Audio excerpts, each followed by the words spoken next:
Hello students, आज की class में हम लोग डिटर्मिनेंट पढ़ेंगे और डिटर्मिनेंट पढ़ना काफ़ी आसान है अगर हम लोगों ने मैट्रिक्स पढ़ लिया है तो आज की क्लास में डिटर्मिनेंट हम लोग शुरू करने वाले हैं। और डिटर्मिनेंट है क्या, इसके पहले हम लोग वापस थोड़ा सा मैट्रिक्स में जाते हैं और देखते हैं। देखो मेरे पास एक मैट्रिक्स ए है, ए इज इक्वल टू 1 2 3 4 5 6। और एक और मैट्रिक्स भी हमारे पास है, दूसरा मैट्रिक्स जो हमारा वी है, वी इज इक्वल टू 1 2 3 4 5 6 7 8 9। अब ये जो हमारा मैट्रिक्स है, दोनों में अंतर क्या है? सबसे पहले हमें इसका डिफरेंस चेक करना होगा, अंतर चेक करना होगा। तो इसमें अंतर ये है कि जो पहला मैट्रिक्स हम देख रहे हैं ये स्क्वायर मैट्रिक्स नहीं है, लेकिन जो दूसरा मैट्रिक्स हमारा है ये स्क्वायर मैट्रिक्स है। मैंने बताया था आपको स्क्वायर मैट्रिक्स क्या होता है। तो जिस मैट्रिक्स में नंबर ऑफ रोज और नंबर ऑफ कॉलम्स बराबर होते हैं, यानी रो की संख्या और कॉलम की संख्या समान हो, उसको स्क्वायर मैट्रिक्स कहते हैं। आप लोग को याद आ रहा होगा। तो देखो ये जो हमारा मैट्रिक्स देख रहे हैं, इसमें हमारे पास 3 रो है और कॉलम भी जो है वो 3 है। तो रो भी 3 है और कॉलम भी 3 है। ये मैट्रिक्स हमारा जो है स्क्वायर मैट्रिक्स है। तो ये हमारा स्क्वायर मैट्रिक्स है। और अगर हम इस मैट्रिक्स की बात करें तो ये मैट्रिक्स हमारा स्क्वायर मैट्रिक्स नहीं है। इसमें देखो 2 रो है और कॉलम हमारे पास टोटल 3 हो जाते हैं। तो देखने से ही लग रहा है स्क्वायर के बारे में आप लोगों ने क्या पढ़ा है, ज्योमेट्री में, ज्यामिति में आपने क्या पढ़ा है कि जिसकी लंबाई चौड़ाई बराबर हो उसको हम लोग स्क्वायर बोलते हैं। आयत ऐसा ही दिखता है लेकिन लंबाई और चौड़ाई आपस में बराबर होती है, समान होती है। तो बच्चों हम लोग यहाँ पे देख रहे हैं कि स्क्वायर मैट्रिक्स है और यह स्क्वायर मैट्रिक्स नहीं है।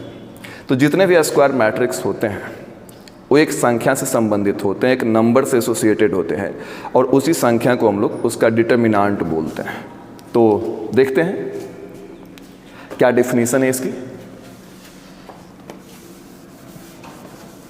डिटर्मिनेंट का परिभाषा देख लेते हैं। तो एक बात तो समझ लो पहले, सबसे पहले कि जब भी डिटर्मिनेंट हम लोग बनाएंगे तो स्क्वायर मैट्रिक्स का ही बनाएंगे। हर एक डिटर्मिनेंट स्क्वायर मैट्रिक्स का बनेगा और जो मैट्रिक्स स्क्वायर मैट्रिक्स नहीं होगा उसका डिटर्मिनेंट नहीं बनेगा। तो डेफिनेशन ये कहता है, एवरी स्क्वायर मैट्रिक्स ए,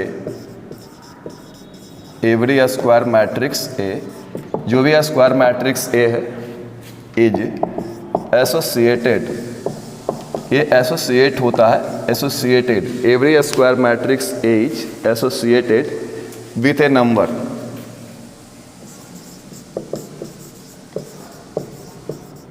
जो भी स्क्वायर मैट्रिक्स होता है वो एक नंबर से एसोसिएट होता है, इज कॉल्ड इट्स डिटर्मिनेंट, वो इसका डिटर्मिनेंट कहलाता है। Every square matrix A is associated with a number is called its determinant. It is denoted by determinant, shortly ऐसे लिखा जाता है। और ये भी डिटर्मिनेंट का सिंबल है। और तीसरा मेथड है डेल्टा। तो 3 तरीके से इसको लिखा जा सकता है। क्या लिखा बच्चों हमने? एवरी स्क्वायर मैट्रिक्स ए, जो भी स्क्वायर मैट्रिक्स ए है एसोसिएट होता है, संबद्ध होता है। किससे संबद्ध होता है? किससे संबद्ध होता है? विथ ए नंबर, एक नंबर से। और वही जो नंबर है ना वो कहलाता है इट्स डिटर्मिनेंट, यानी इसका डिटर्मिनेंट कहा जाता है। जो नंबर हमें मिल रहा है वही इसका डिटर्मिनेंट कहलाएगा। कह रहा है एवरी स्क्वायर मैट्रिक्स, जो भी स्क्वायर मैट्रिक्स है वो एसोसिएट होता है। किससे एसोसिएट होता है? एक नंबर से। वो नंबर ही कहलाता है, इसका डिटर्मिनेंट कहा जाता है।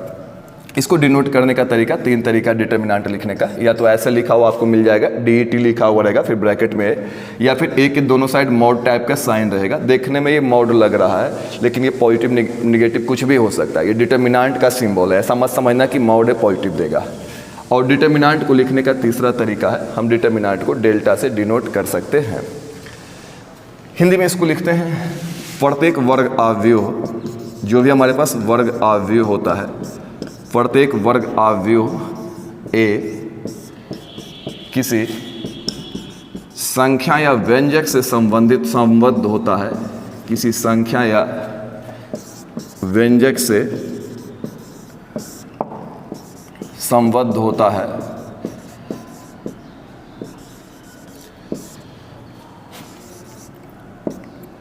समबद्ध होता है जो उसका सारणिक कही जाती है।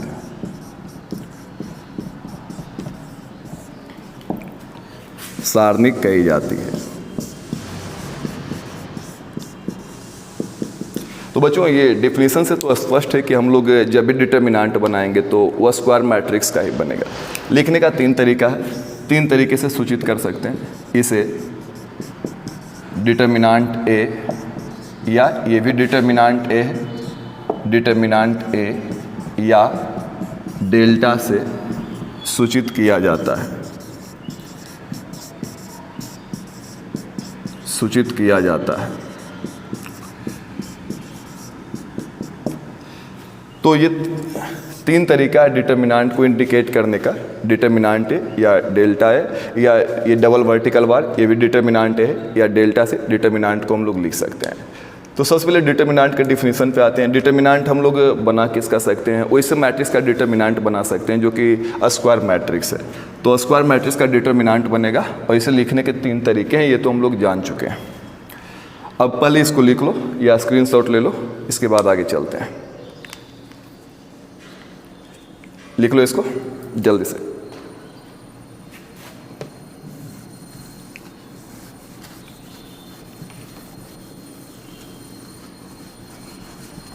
चलो यहां से आगे चलते हैं। अब देखो हमारे पास अगर कोई स्क्वायर मैट्रिक्स है वो सिंगल ऑर्डर का, यानी उसमें एक रो और एक कॉलम है, तो कैसे उसका डिटर्मिनेंट बनाएंगे। तो पहला बन जाएगा हमारा डिटर्मिनेंट ऑफ फर्स्ट ऑर्डर या डिटर्मिनेंट ऑफ ऑर्डर 1। ऑर्डर 1 का डिटर्मिनेंट बनाएंगे। सपोज हमारे पास एक स्क्वायर मैट्रिक्स है, A इज इक्वल टू, अगर दिया हुआ है A को स्क्वायर मैट्रिक्स है और ये दिया हुआ हमारे पास A। अब किसी ने हमसे कह दिया इसका डिटर्मिनेंट बनाओ। इसका डिटर्मिनेंट निकालने का जो तरीका है कुछ खास नहीं है। इसका जो डिटर्मिनेंट बन जाएगा, determinant A is equal to, ये जो आप देख रहे हो ना मैट्रिक्स वाला सिंबल, सबसे पहले इसको चेंज कर देना। ये डिटर्मिनेंट का सिंबल है, ये मैट्रिक्स का सिंबल है और ये सिंबल डिटर्मिनेंट का है। तुम बोलोगे इसकी वैल्यू क्या होगी, तो मैंने तो कहा है कि डिटर्मिनेंट होता क्या है, जितने भी स्क्वायर मैट्रिक्स होते हैं उनके करस्पॉन्डिंग एक नंबर पाया जाता है, एक संख्या पाई जाती है, उसी संख्या को उस मैट्रिक्स का डिटर्मिनेंट बोलते हैं। तो चलो उस संख्या को निकालने का मेथड यहाँ काफ़ी आसान है, केवल यही नंबर लिख दिया जाएगा, बन गई है हमारा। ये एक ऑर्डर के लिए मैं बोल रहा हूँ, एक ऑर्डर वाला निकालना काफ़ी आसान है, जो था वही रह जाएगा। जैसे अगर किसी ने हमसे ये कह दिया, इसको एग्जाम्पल फर्स्ट कर दो। अगर किसी ने हमसे ये कह दिया कि A इज इक्वल टू 1, अब इसका डिटर्मिनेंट निकालो। काफ़ी आसान है डिटर्मिनेंट निकालना। कैसे निकालेंगे, डिटर्मिनेंट निकालने के लिए हम लोग लिखेंगे determinant A is equal to, ये डिटर्मिनेंट का सिंबल दो, अभी मैट्रिक्स का दिया हुआ है, अभी डिटर्मिनेंट का सिंबल दे दो और ये हमारा हो जाएगा 1। जो है वही रह जाएगा। ऑर्डर 1 में हमें ज़्यादा मेहनत करने की आवश्यकता नहीं है। ऑर्डर 2 इससे थोड़ा सा हार्ड है और ऑर्डर 3 जो है थोड़ा सा और हार्ड हो जाएगा। ऑर्डर 3 के बाद हम लोग को पढ़ने के लिए दिया नहीं, ऑर्डर 3 में हम लोग का काम कंप्लीट हो जाएगा। तो बच्चों डिटर्मिनेंट फर्स्ट ऑर्डर का है, जो रहेगा उसी को लिख देना है, कुछ करने की आवश्यकता नहीं है और ये एग्जाम में आता नहीं है, ये केवल आप समझने के लिए लिख लेना इसको। दूसरा बनेगा डिटर्मिनेंट ऑफ ऑर्डर 2। अगर हमारे पास एक मैट्रिक्स दिया हुआ है और वो मैट्रिक्स सेकेंड ऑर्डर का है तो उसका भी डिटर्मिनेंट बनाया जा सकता है अगर वो स्क्वायर मैट्रिक्स है तो। चलो जैसे कि एक मैट्रिक्स दिया हुआ है हमारे पास A इज इक्वल टू 1 या A B C D, इसका डिटर्मिनेंट कैसे निकालेंगे। मैंने क्या कहा, डिटर्मिनेंट क्या है, जितने भी स्क्वायर मैट्रिक्स होते हैं, जितने भी वर्ग अवयव होते हैं, उनके संगत एक संख्या पाई जाती है, उसी नंबर को निकालना है। इस काम को हम लोग फर्स्ट ऑर्डर के लिए कर चुके हैं और सेकेंड ऑर्डर में वो संख्या कैसे निकाली जाएगी इसको देखेंगे। तो चलो आ जाओ देखते हैं इसको। तो A का डिटर्मिनेंट है हमारे, A दिया हुआ है, ABCD का स्क्वायर मैट्रिक्स है। अगर किसी ने हमसे ये कह दिया कि A का डिटर्मिनेंट निकालो ए का डिटर्मिनांट निकालो तो लिखने का मेथड क्या हो जाएगा, पहले तो साइन चेंज, इसका जो लिखने का सिंबल है वो चेंज कर जाएगा, तो ऐसा बनेगा ए बी सी और डी। ये बन जाता है हमारा डिटर्मिनांट लिखने का तरीका हो गया। तुम बोलोगे अब क्या करेंगे सर, इसको फाइंड कैसे करेंगे? आपने तो कहा कि डिटर्मिनांट एक नंबर होता है, वो नंबर कैसे मिलेगा? तो सेकेंड ऑर्डर में जो नंबर मिलेगा वो मिलेगा हमें क्रॉस मल्टीप्लिकेशन से। तो चलो सबसे पहले हम इसको यहाँ मल्टीप्लाई कर देंगे, इसे यहाँ मल्टीप्लाई कर देंगे, तो बन जाएगा ये हमारा A D minus B C, ये सेकेंड ऑर्डर है। क्रॉस मल्टीप्लाई करके घटा दिया। अब इसके बाद एक नंबर मिल जाएगा हमें, पक्का मिल जाएगा, आप चेक कर सकते हो। देखो दूसरा एग्जाम्पल, अगर हमारे पास दिया हुआ है कोई स्क्वायर मैट्रिक्स ए है और ये दिया हुआ है 1 2 3 4 और किसी ने कह दिया कि इसका डिटर्मिनांट क्या होगा। तो बच्चों इसका डिटर्मिनांट निकालना काफ़ी आसान है। इसका डिटर्मिनांट इस टाइप से निकालेंगे हम लोग 1 2 3 4 और ये जो रिजल्ट दे देगा कैसा बनेगा, ये 4 माइनस 6 और क्या बोला था मैंने, क्रॉस करेंगे और घटा देंगे, तिरछा गुना करो और फिर घटा दो, इसको तिरछा गुना कर दो फिर घटा दो। तो 4 में ये 4 को 1 से गुना किया तो 4 आ गया, फिर 3 को 2 से गुना किया तो 6 आ गया, 4 में से 6 चला जाएगा, तो आप जानते हो ये आएगा -2। तो सेकेंड ऑर्डर का डिटर्मिनांट है, काफ़ी आसान है। एग्जाम में फर्स्ट ऑर्डर भी पूछा जाता है और एग्जाम में सेकेंड ऑर्डर पूछा जाता है, दोनों। फर्स्ट ऑर्डर नहीं पूछा जाता है, सेकेंड पूछा जाता है और थर्ड पूछा जाता है। तो सेकेंड ऑर्डर के कुछ और क्वेश्चंस करते हैं, फिर हम लोग थर्ड ऑर्डर में चलेंगे। तो बनाना कैसे सेकेंड ऑर्डर को, ये मैंने अभी बताया कि आप क्रॉस मल्टीप्लाई करो और घटा दो। इससे पक्का 2 क्वेश्चन रहेगा आपका, एक छोटा छोटा 2 क्वेश्चन रहेगा और 2 नंबर तो आने ही आने हैं। चलो इसको लिख लो पहले।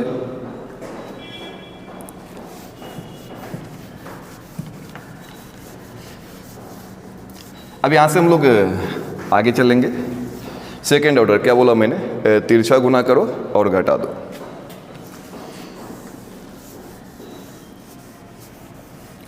अभी कुछ एग्जाम्पल्स कर लेते हैं सेकेंड ऑर्डर से हम लोग, जो कि आपके एग्जाम में आए हुए हो सकते हैं।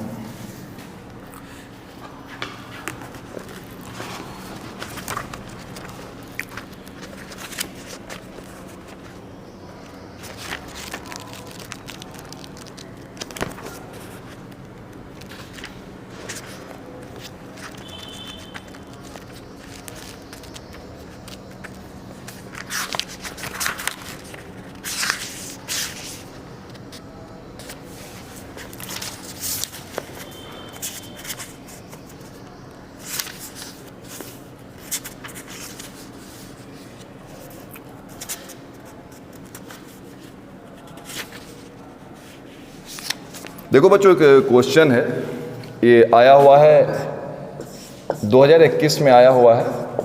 ये सवाल देखना थोड़ा सा, कहता है 10 है, 2 है, 35 है और 7 है, इसका मान क्या होगा। एक नंबर का आया था, पहला है 140, दूसरा वैल्यू है 70 और तीसरा वैल्यू है 35 और चौथा वैल्यू है 0। पूछ रहा है कि इसका जो वैल्यू है क्या होगा, ये हम लोग को पता लगाना है। तो काफ़ी आसान है बच्चों, इसको बनाना बहुत आसान है, आप बना सकते हो, इसको खुद से बना सकते हो। कैसे बनाएंगे इसको हम लोग, एक डिटर्मिनांट दिया हुआ है, तो डिटर्मिनांट को अभी सेकेंड ऑर्डर डिटर्मिनांट सॉल्व करने के लिए हमने आपको बताया था कैसे सेकेंड ऑर्डर डिटर्मिनांट को सॉल्व करते हैं।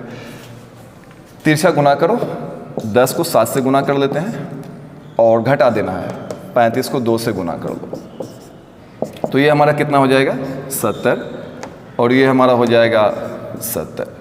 तो 70 में से 70 चला जाएगा तो आ जाएगा 0, ये इसका आंसर हो जाएगा। तो ये सेकेंड ऑर्डर डिटर्मिनेंट था जो कि एग्जाम में आते रहता है, जिसको आप काफ़ी आसानी से बना सकते हो। अब हम लोग बात करेंगे थर्ड ऑर्डर डिटर्मिनेंट की बात करेंगे। 3 ऑर्डर का डिटर्मिनेंट अगर हमारे पास दिया हुआ है जिसका ऑर्डर 3 हो, तो उस डिटर्मिनेंट को हम लोग कैसे बनाएंगे अभी देख लेते हैं। इसको लिख सकते हो आप लोग।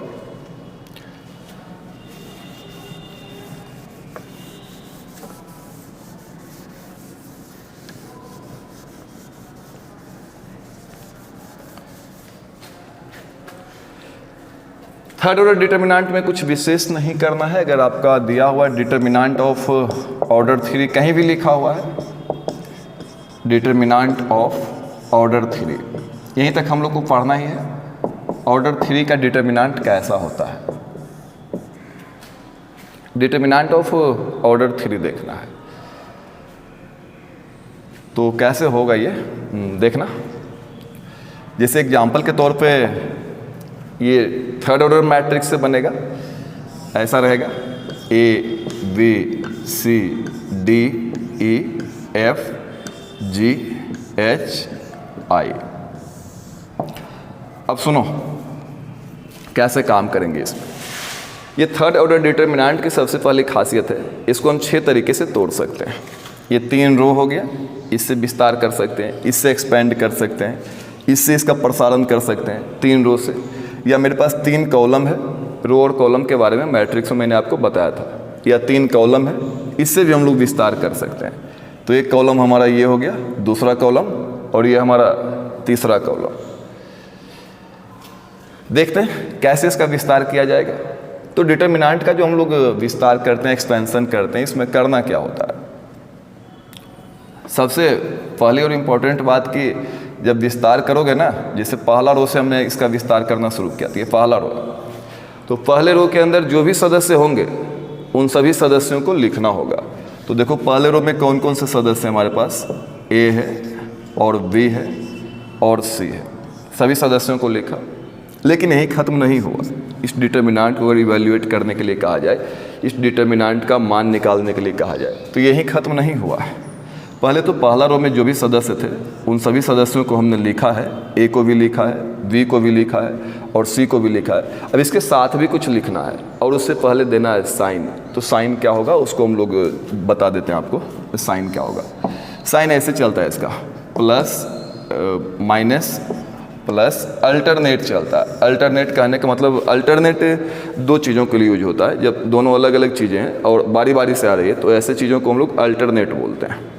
तो प्लस और माइनस दोनों अलग अलग चिन्ह हैं और दोनों बारी बारी से इसमें आएंगे। तो plus minus plus minus plus minus plus minus plus, ये हमारा साइन है। ये जो हम देख रहे हैं यही हमारा साइन है, plus minus plus minus plus minus plus minus plus. इसी साइन को हमारा डिटर्मिनेंट फॉलो करेगा अभी। तो देखो हमारे पास साइन तो दिया हुआ प्लस माइनस प्लस, यही साइन यूज करना है। तो पहला रो में काम कर रहे हैं तो पहला रो का साइन यूज करेंगे हम लोग। पहला रो का साइन क्या है, प्लस माइनस प्लस, ये साइन है हमारा पहला रो का। तो यूज कर लेते हैं हम लोग। प्लस यहाँ पे है, बिल्कुल है, माइनस माइनस यहाँ पे लिख देते हैं और तीसरे के लिए प्लस यूज करना पड़ेगा, प्लस यूज कर दिया। तो अभी हम क्या बोल रहे थे कि पहला रो से अगर ब्रेक करोगे तो पहला रो का हमें सारा एलिमेंट चाहिए, सारा सदस्य चाहिए। तो A भी चाहिए, B भी चाहिए और C भी चाहिए। पहला रो का सारा सदस्य हमको चाहिए और साइन क्या होगा, प्लस माइनस प्लस, ये भी यूज कर लिया। लेकिन अभी ख़त्म नहीं हुआ। अब हम क्या करने जा रहे हैं, अब A के साथ कुछ लिखना है, B के साथ कुछ लिखना है, C के साथ कुछ लिखना है, फिर ये ख़त्म हो जाता है। अब तुम बोलोगे A के साथ क्या लिखोगे सर, तो A के साथ वो लिखाएगा जो A को A का खड़ा और A का परा दोनों लाइन छिपाने के बाद मिलेगा। तो A का खड़ा वाला लाइन ये है, इसको मैंने छिपा दिया है। A का परा वाला लाइन ये है, इसको छिपा दिया है। अब जो भी बचता है A का परा लाइन, A का खड़ा लाइन छिपाने के बाद वो A के साथ लिखा जाएगा। तो A का खड़ा छिपा दिया, A का परा छिपा दिया, क्या बच रहा है देख लो, E F और H I, ये लिखा गया हमारा। B के साथ भी वही काम करेंगे, B का खड़ा छिपाएंगे, B का परा छिपाएंगे और जो बचेगा लिखेंगे। तो B का खड़ा देखो ये है और B का परा ये है, इसको छिपा देंगे, जो बचेगा वो लिखेंगे। क्या बच रहा है, B का खड़ा और B का परा छिपाने के बाद D F G I, D F G I। फिर C के साथ क्या करेंगे, तो C का खड़ा छिपाएंगे, C का परा छिपाएंगे, फिर लिखेंगे। तो C का खड़ा छिपा दिया, C का परा छिपा दिया, सभी को छिपाने के बाद जो बच रहा है, ध्यान से आप लोग देख सकते हो कैमरे में, D E G H। और अब इसको हल कर लो, डिटर्मिनेंट हो गया A E I minus H F minus B D I minus G F, जैसे ब्रेक कर रहे थे वैसे ही, plus C D H minus G A। तो ये डिटर्मिनेंट है बच्चों और थर्ड ऑर्डर डिटर्मिनेंट है, काफ़ी बेहतरीन है। इससे तो हमेशा क्वेश्चन आते रहता है। 3 या 4 मार्क्स का क्वेश्चन आपको हमेशा छोटा छोटा क्वेश्चन इससे मिलेगा और बड़ा क्वेश्चन भी जो डिटर्मिनेंट में आता है वो इसी से आता है।